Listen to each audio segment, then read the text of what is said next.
Here's how to submit a business request to the legal department with CoFlow.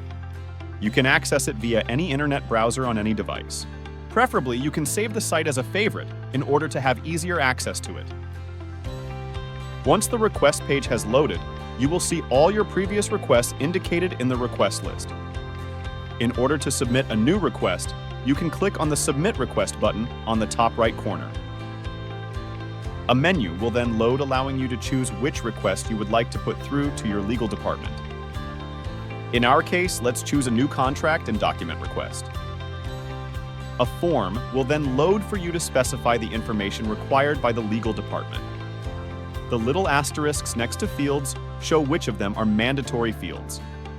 Also, take note of the information icons next to certain fields. If you hover above these icons, it will give you more information about those fields. For the request subcategory for our legal department, let's select New Contract. We will continue populating the fields by adding the business unit as well as the relevant department and contract type.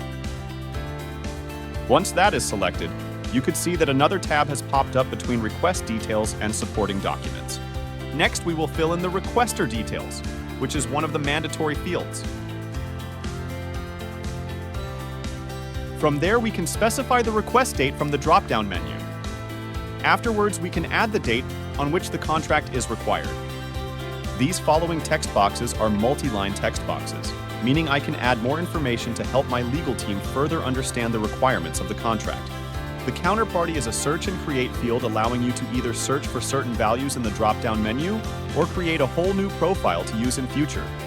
With that done, the created profile will appear in the search and create field. Now, we move on to whether this is an existing matter, and we will choose no, as the matter code may not be readily available to us. When selecting the General Manager field, make sure you are selecting a GM that is linked to the business unit, which we selected above. The following fields are not mandatory. However, we'll populate them to simplify the task for the legal team. The Legal Advisor tab should be populated with a legal advisor who is assigned to the business unit selected above. The Contract Administrator and Contract Administrator email fields are also search and create fields. However, this time, we will just choose from pre-existing values in the drop-down menus. For the matter type, we will simply select the commercial value. And for the matter subcategory, we will select agreements. You can then give your matter a name that aligns to it. We will also keep the matter status as active. Moving on to the MSA tab, you will encounter a group of unpopulated feeds. If we were to click on Save, we would notice that the mandatory fields will appear red and not allow us to continue.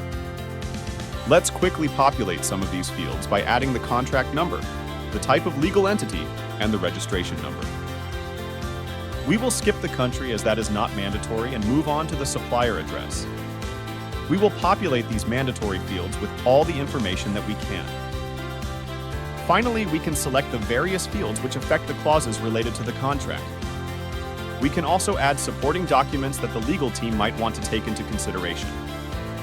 After the saving prompt disappears, you will see that a new contract request has been generated. The rest of the process will be left to your legal team, who will review your contract and aim to have it ready according to your requirements. CoFlow. Collaborate effortlessly, centralize seamlessly, and work easily.